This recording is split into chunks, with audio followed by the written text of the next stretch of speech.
សួស្តីអ្នកទាំងអស់គ្នាថ្ងៃនេះនាងខ្ញុំមានមុខម្ហូបមួយមុខទៀតហើយគឺឆាត្រីអណ្ដែងម្រះព្រៅគ្រឿងផ្សំយើងមានត្រីអណ្ដែងម្ទេសខ្ទឹមសម្រះព្រៅចំពោះត្រីអណ្ដែងយើងយកមកលាងសម្អាតជាមួយទឹកហើយដើម្បីឲ្យលាងឲ្យជ្រះរំអិលត្រីអណ្ដែងយើងត្រូវដាក់អំបិលច្របាច់ក្រូចឆ្មាហើយបងប្អូនធ្វើការលាងសម្អាតត្រីអណ្ដែងជាមួយនឹងទឹកហើយត្រូវសម្អាតឲ្យបានច្រើនទឹកដើម្បីពេលយើងហូបទៅវាអត់មានឆ្អាប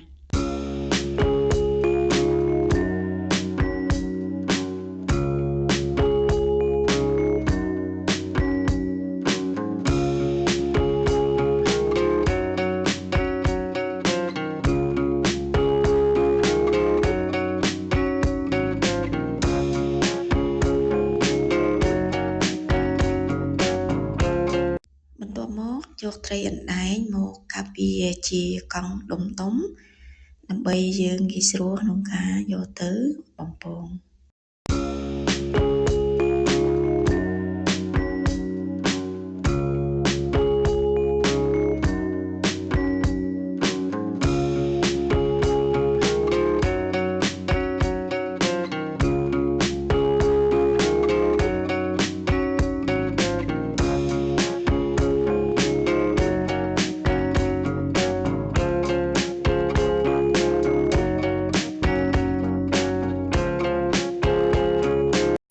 ធ្វើការបុកខ្ទឹមនិងម្ទេសចំពោះម្ទេសគឺស្រេចតែបងប្អូនទេបើបងប្អូនចូលចិត្តហឹរបងប្អូនអាចបន្ថែមចំនួនម្ទេសទៅតាមចំណង់ចំណូលចិត្តបាន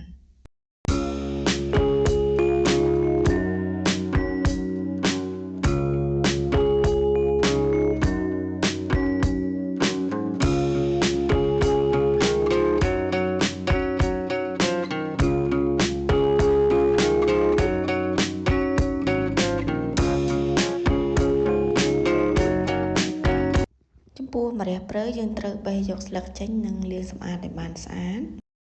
ចាក់ខ្លាញ់ចូលបន្ទាប់មកយើងដាក់អំបិលបន្តិចដើម្បីពេលយើងបំពងត្រីទៅកុំឲ្យត្រីយើងជាប់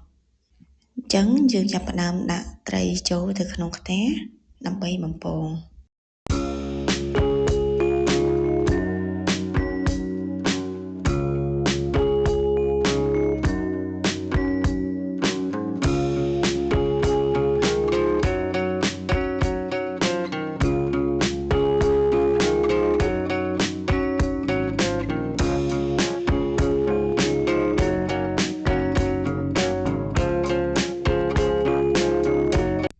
បន្ទាប់ពីឆ្អិនហើយគឺយើងស្រង់ត្រីដើម្បីសម្រក់ខ្លាញ់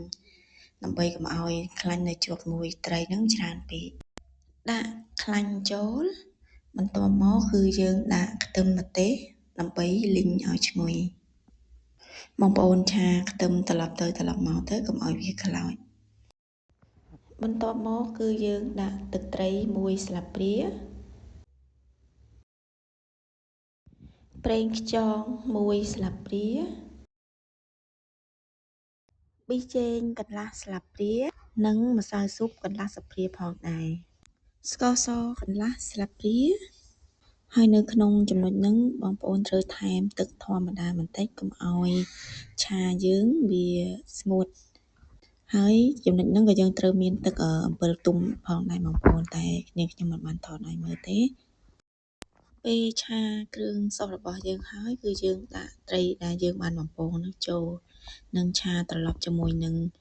គ្រឿងរបស់យើងនឹងឲ្យសព្វចូលជាតិជាមួយនឹងត្រី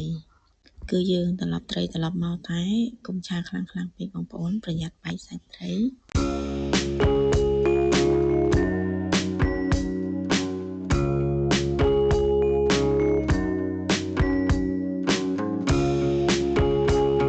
ជាចុងក្រោយគឺយើងគ្រាន់តែដាក់ម្រះព្រៅចូលនិងឆាម្រះព្រៅឲ្យតែស្រពាប់បានហើយ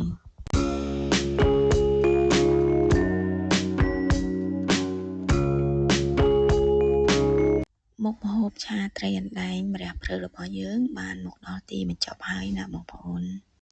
ជាចុងក្រោយសូមបងប្អូនជួយ Subscribe Channel YouTube នាងខ្ញុំមួយផងដើម្បីបានមុខម្ហូបថ្មីទៀត